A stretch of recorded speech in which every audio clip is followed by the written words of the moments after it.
A critical call to action. The Salvation Army is now facing unprecedented challenges.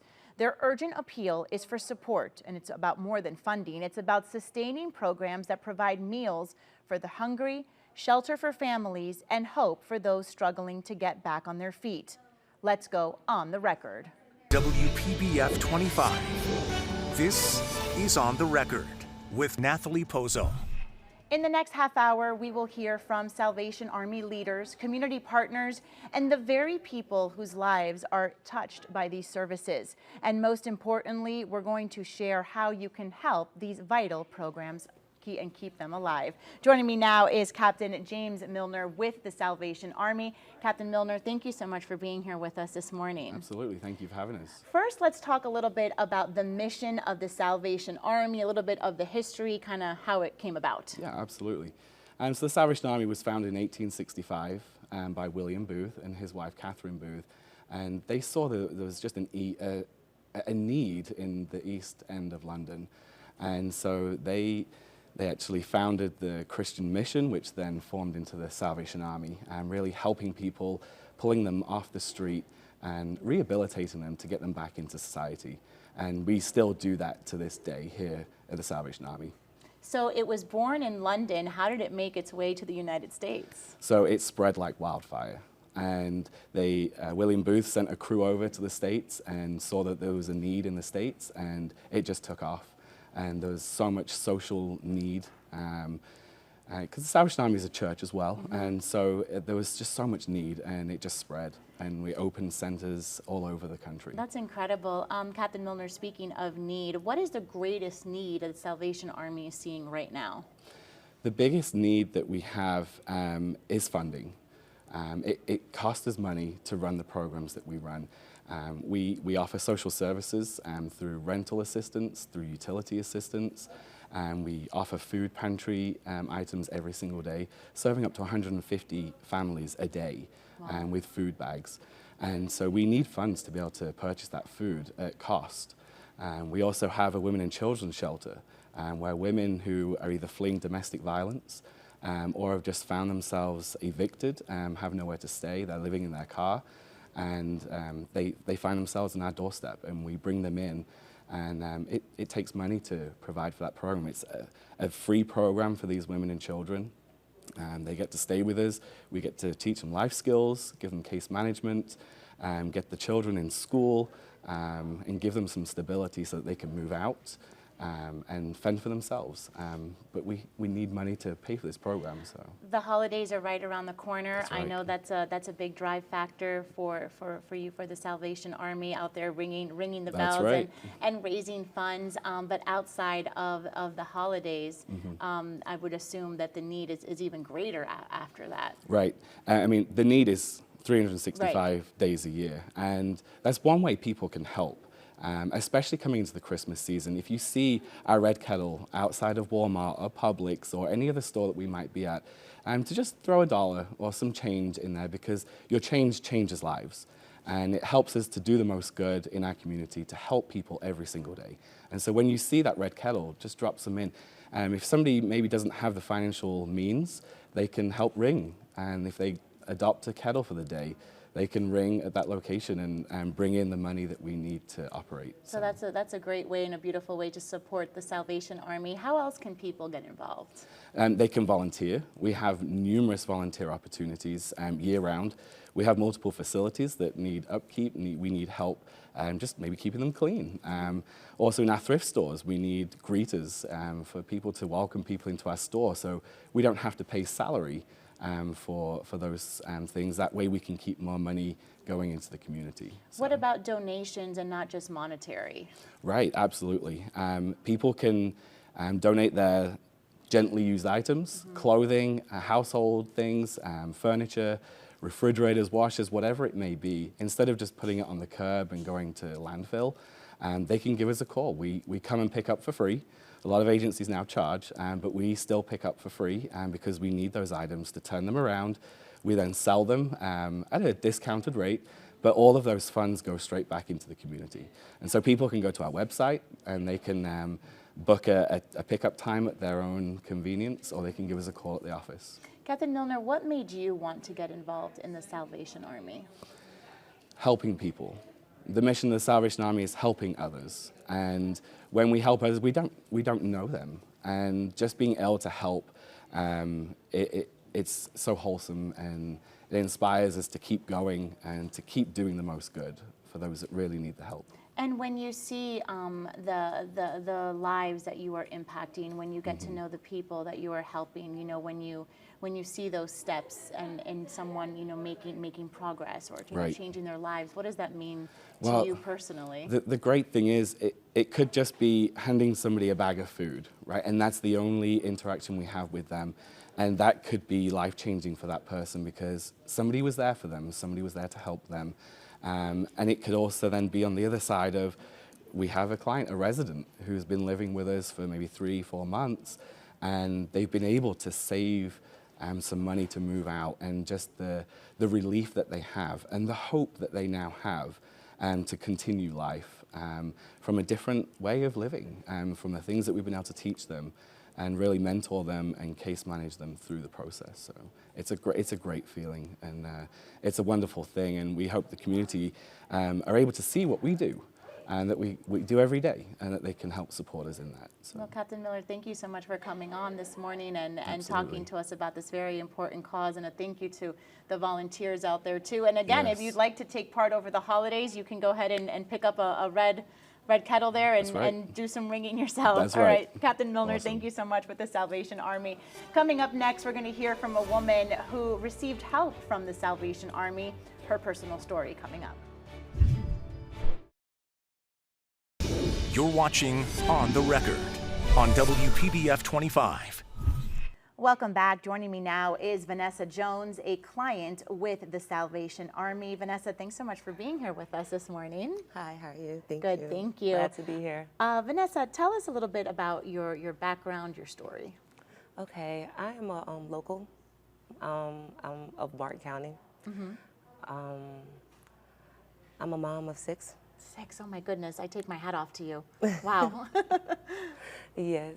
So my background is I'm local. I'm from here. I have 6 kids, and I've probably been a local for about 20 years. And what brought you to the Salvation Army? How did you come to know the organization?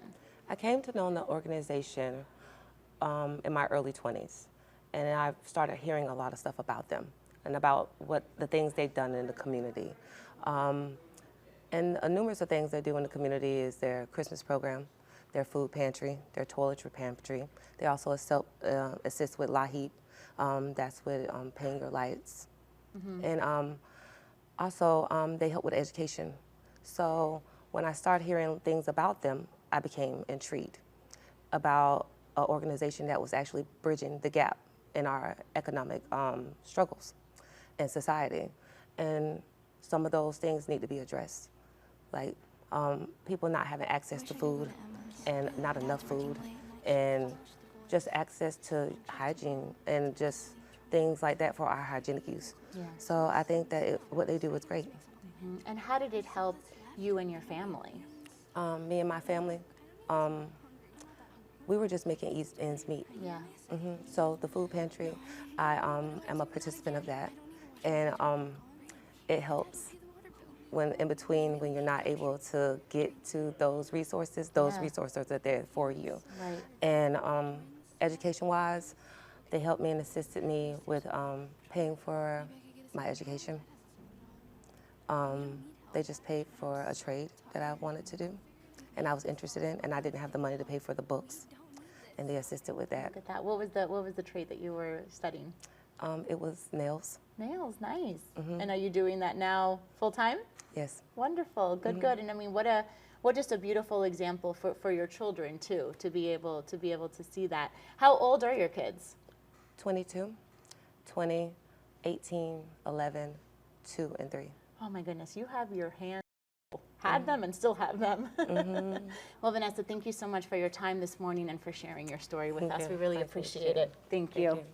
Coming up next, we're going to hear more about how you can volunteer your time with the Salvation Army. Welcome back. Joining me now is Albert Simbritz, the volunteer food recovery driver and also a board member with the Salvation Army. Thank you so much for being here, Albert. Thank you for having me. So first, let's talk a little bit about what inspired you to be a part of the Salvation Army and volunteer your time. Sure. Well, actually, my wife started volunteering before I did, and she was having such a great time doing it. I said, I need to get in on this. So I started actually helping her. So we work as a team most weeks in picking up food for the Salvation Army. And as you start to work, I always tell people if you work for free, you'll work often.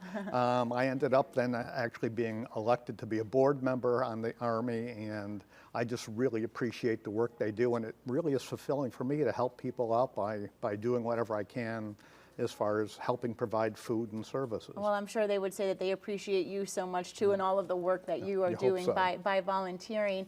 How long have you been volunteering?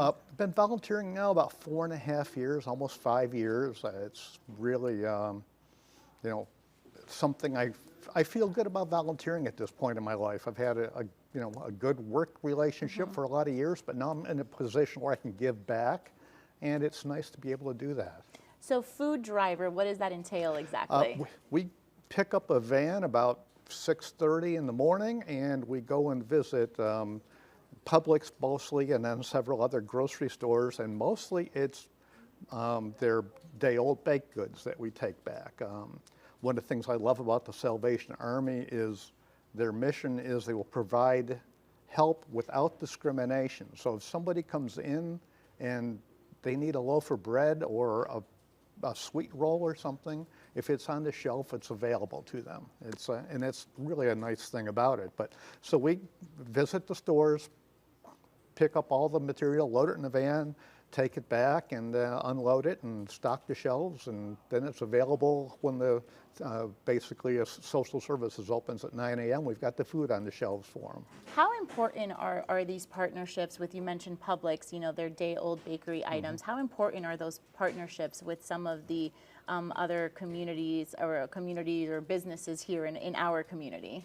It's very important. It's people think that food banks provide food basically for free to these social service agencies, and they don't.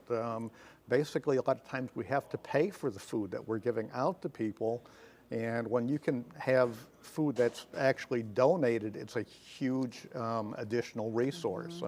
A matter of fact, my wife and I took the buy one, get one free idea and went to our church and started a buy one, give one program so that every week we collect food goods, canned goods, dry goods, and then take that back to the Army pantry so that can be redistributed. So that's less food that the Army would have to try to find on the outside. So it's a great way if you buy one box of pasta, well, give the second one as a donation. Right. Right, for sure. Yeah. And I would think too, just for you and your wife, what a beautiful bonding moment for the two of you to be doing this together. It is. We really enjoy it. We kid ourselves that we're the A team out in the morning picking up bread. So it's, but it's a lot of fun, and we really get a sense of fulfillment for doing the volunteer work. Do you ever get to meet the people whose lives you're making an impact on? Yeah. Oftentimes when we're back there, the clients are coming in, and it's amazing how pleasant and how grateful these people are. Normally, we pick up baked good items, and just a quick story. One time, that was gonna be my next question. Okay, Do you great. have Well, any all right, personal stories perfect. to tell us? We love that. We were going to a warehouse club, and normally it's baked goods, and the person came out and said, "I have some chocolate drink. Would you like to take it back?" Well, I know Compassion House at the Army headquarters, we have a lot of children there, and so I make an executive decision and say, sure, I'll take the chocolate drink. Well, here comes a forklift with half a pallet of chocolate drink on it. I'm like, okay, I'm committed. So, loading it in the van and took it back and unloaded it, and it turned out it was a great donation. But as I'm getting ready to leave, out the door comes a mom with maybe a 4 or 5 year old little boy, and she's got her bag of groceries, but he's got 4 donuts and a 6-pack of chocolate drink and a smile from ear to ear. It's like, All right, that That made the was- work worthwhile right there. Absolutely, to see those smiles, and Yeah. especially on children, To show right? how appreciative they are, and this, as something he wouldn't have had otherwise. Yeah. So I thought that was great. So it's those little special moments that make it all worthwhile. Absolutely. I mean, after that story, Albert, I wouldn't think you guys would have any issues recruiting people to volunteer. But what do you want to tell people who maybe are thinking about volunteering? Well, there's a lot of different opportunities. You don't have to get up at 6:30 in the morning to go pick up bread. There's people helping stock the shelves. There's people donating at the Salvation Army thrift stores. There's people that need to work in the thrift stores to process all those donations. So there's multiple opportunities, and always for people who don't feel like they've got the extra time, well, then there's always that need for just a donation of a check that would really help contribute to the furthering the mission and the work that we do. And let's say you can only maybe volunteer a few hours a week, or maybe just one day a week. Is that okay? If you've got 3 spare hours, we've got 3 hours worth of work that they could do. All right, Albert, Without a thank doubt. you so much, and thank you for all the work that you and your wife and all the volunteers over the Thank you. Salvation Army are doing. Appreciate it. Appreciate you coming on this morning and talking to Thanks. us about this. All right, we will be back with On the Record right after this. Thank you for making us a part of your morning. As always, we encourage you to be part of our discussion each and every Sunday right here at 10 a.m. Until then, you can watch this morning's On the Record and every episode on our website, WPBF.com, and our free WPBF 25 News app. We'll see you again next Sunday.